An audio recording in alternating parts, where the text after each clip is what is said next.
പ്രിയപ്പെട്ടവരെ, അസ്സലാമു അലൈക്കും വറഹ്മത്തുള്ളാഹി. വളരെയേറെ സങ്കടപ്പെടുത്തുന്ന വാർത്തയാണ്. 2 വയസ്സുള്ള ഒരു പൊന്നുമോൻ്റെ മരണമുണ്ട്. പടച്ചറബ്ബേ, പിസ്തയുടെ തൊലി തൊണ്ടയിൽ കുടുങ്ങിയാണത്രേ ഈ മോൻ മരണപ്പെട്ടത്. ഇന്നാ ലില്ലാഹി വ ഇന്നാ ഇലൈഹി റാജിഊൻ. പടച്ചറബ്ബേ, ആ മാതാപിതാക്കൾക്ക് നീ ക്ഷമ കൊടുക്കണേ റബ്ബേ. ആ മാതാപിതാക്കളുടെ അവസ്ഥയാണ് ഞാൻ ചിന്തിക്കുന്നത് പടച്ചറബ്ബേ. പിസ്തയുടെ തൊലി തൊണ്ടയിൽ കുടുങ്ങി 2 വയസ്സുകാരൻ അതിദാരുണമായി മരണപ്പെട്ടിരിക്കുകയാണ്. കുമ്പള ഭാസ്കര നഗറിലെ അൻവറിൻ്റെയും മഹറൂഫയുടെയും മകൻ അനസാണ് മരണപ്പെട്ടിരിക്കുന്നത്. ഇന്നാ ലില്ലാഹി വ ഇന്നാ ഇലൈഹി റാജിഊൻ. അത് ശനിയാഴ്ച വൈകുന്നേരം വീട്ടിൽ വെച്ചാണ്. പിസ്തയുടെ തൊലി കഴിച്ചത് തൊണ്ടയിൽ കുടുങ്ങിയതോടെ വീട്ടുകാർ കൈകൊണ്ട് ഒരു കഷ്ണം വായിൽ നിന്നും എടുത്തത്രേ. ഇതുപോലെ തന്നെ എൻ്റെ വീട്ടിലും ഒരു സംഭവം ഉണ്ടായിട്ടുണ്ടായിരുന്നു. പടച്ചറബ്ബ് കാത്തു എന്ന് തന്നെ വേണം പറയാൻ. യാ റബ്ബേ, പടച്ചറബ്ബിന് നന്ദി. ഇതുപോലെ 2 വയസ്സുള്ള ചെറിയ മോള്, ചെറിയ കുപ്പിയുടെ അടപ്പുണ്ടല്ലോ, ആ അടപ്പ് ഈ കുട്ടി വായിലേക്ക് വെച്ച് കളിക്കുന്നുണ്ടായിരുന്നു. അന്ന് എല്ലാവരും ഓരോ തമാശകൾ പറഞ്ഞിരിക്കുകയായിരുന്നു. ഈ കുട്ടിയെ ആരും ശ്രദ്ധിച്ചില്ല. അതിനിടയിൽ കുപ്പിയുടെ അടപ്പ് കൊണ്ട് കുട്ടി കളിക്കുന്നത് കണ്ടിരുന്നു. ഇത് വായിൽ വെച്ച് കളിക്കുന്നതിനിടെ തൊണ്ടയിൽ കുടുങ്ങി. യാ റബ്ബേ, നമ്മുടെ മോള് ശ്വാസം കിട്ടാതെ കണ്ണ് മേൽപോട്ട് പിടിച്ചിരിക്കുകയായിരുന്നു. യാ റബ്ബേ, അതൊന്ന് കാണേണ്ട കാഴ്ചയായിരുന്നു. അങ്ങനെ ഈ കുട്ടിയുടെ ഉമ്മാമ ഇതുപോലെ തന്നെ വായിലങ്ങ് കൈയിട്ട് വിരല് കൊണ്ട് എങ്ങനെയല്ലോ പിടിച്ചങ്ങ് വലിച്ച് സംഭവം എടുത്തു. മാഷാ അല്ലാ, മാഷാ അല്ലാ, അന്നൊരു സംഭവം തന്നെയാണ്.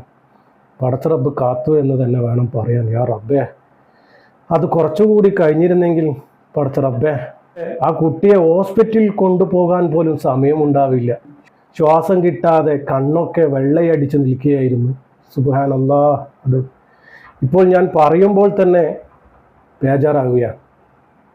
എല്ലാവരും മക്കളെ ശ്രദ്ധിക്കണം കേട്ടോ. നമ്മൾ എന്തെന്നായാലും ചെറിയ മക്കളാണ്, അപകടത്തിലും അബദ്ധത്തിലും വന്ന് പെടാം.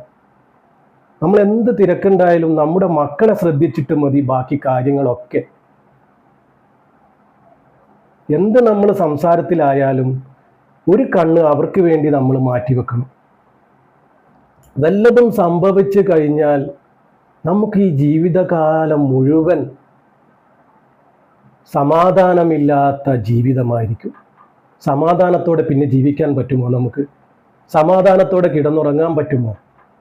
നമ്മുടെ കൂടെ ഇന്ന് വരെ കിടന്നുറങ്ങിയ നമ്മുടെ മക്കൾ ഒരു ദിവസം ഇല്ലാതായി ആ മണ്ണിലേക്ക് കിടക്കുമ്പോഴുള്ള അവസ്ഥ ആലോചിക്കാൻ പോലും വയ്യ റബ്ബേ. അവരുടെ ഉടുപ്പുകൾ കാണുമ്പോൾ തന്നെ നമുക്ക് കരച്ചിൽ വരും. സുബ്ഹാനല്ലാഹ്. ആ മാതാപിതാക്കൾക്ക് നീ ക്ഷമയും സമാധാനവും സഹനശക്തിയും കൊടുക്കണ റബ്ബേ. നമ്മുടെ ദുആ സ്വീകരിക്കണ റബ്ബേ. അങ്ങനെ ഈ കുട്ടിയുടെ വായിൽ നിന്നും ഒരു കഷണം എടുത്തു മാറ്റി പിന്നീട് കുട്ടിയെ സ്വകാര്യ ആശുപത്രിയിൽ എത്തിക്കുകയായിരുന്നു. അങ്ങനെ ഹോസ്പിറ്റലിൽ നിന്നും പരിശോധനയ്ക്കിടയിൽ പിസ്തയുടെ തൊലിയുടെ ബാക്കി ഭാഗം ആ ഹോസ്പിറ്റലിൽ നിന്നും കണ്ടെത്താനായില്ല.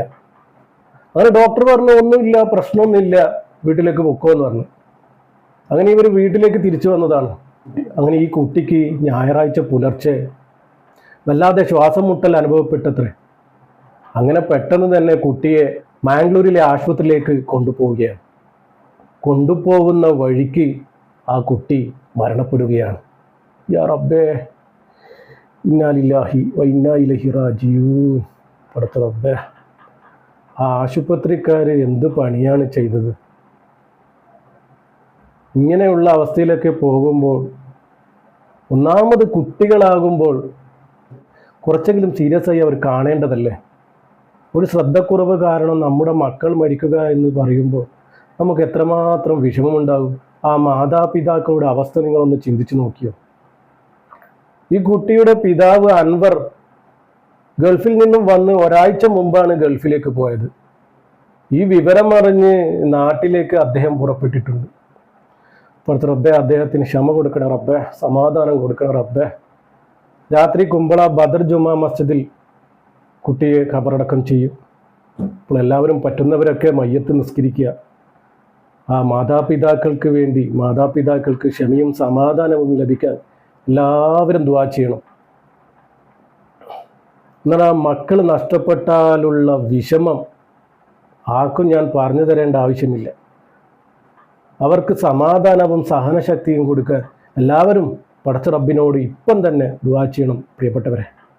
ചെറിയ മോനാണ്, സ്വർഗീയ പൂങ്കാവനം തന്നെ പടച്ച റബ്ബ് കൊടുക്കും. ഹബീബായ തങ്ങളുടെ അടുത്തേക്ക് തന്നെ റബ്ബെ എത്തിക്കണ റബ്ബെ. ആ മകന് സ്വർഗീയ പൂങ്കാവനം നീ തുറന്നു കൊടുക്കണേ റബ്ബെ, അർഹമുറാഹിമായ റബ്ബെ. ഇതുപോലുള്ള അപകട മരണത്തിൽ നിന്നും നമ്മുടെ മക്കളെയൊക്കെ കാക്കണ റബ്ബെ. സഹിക്കാൻ പറ്റൂല റബ്ബെ, സഹിക്കാൻ പറ്റൂല. മക്കളുടെ മരണം ആർക്കും സഹിക്കാൻ പറ്റില്ല റബ്ബെ.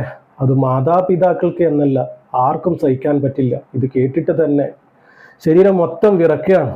പക്ഷേ റബ്ബെ, ഇതുപോലെ ഒരവസ്ഥ ഒരു മാതാപിതാക്കൾക്കും നീ കൊടുക്കല്ലേ റബ്ബെ. നമ്മുടെ ദുആ നീ സ്വീകരിക്കും റബ്ബെ. പ്രിയപ്പെട്ടവരെ എല്ലാവരും, പറ്റുന്നവരെല്ലാവരും ഈ കുട്ടിക്ക് വേണ്ടി യാസീനും ഫാത്തിയും ഓതി ഹദിയ ചെയ്യുക. ഈ മാതാപിതാക്കൾക്ക് പ്രത്യേകിച്ച് ദുആ ചെയ്യുക. ദുആ വസിയത്തോടു കൂടി അസ്സലാമു അലൈക്കും വറഹ്മത്തുള്ളാഹി.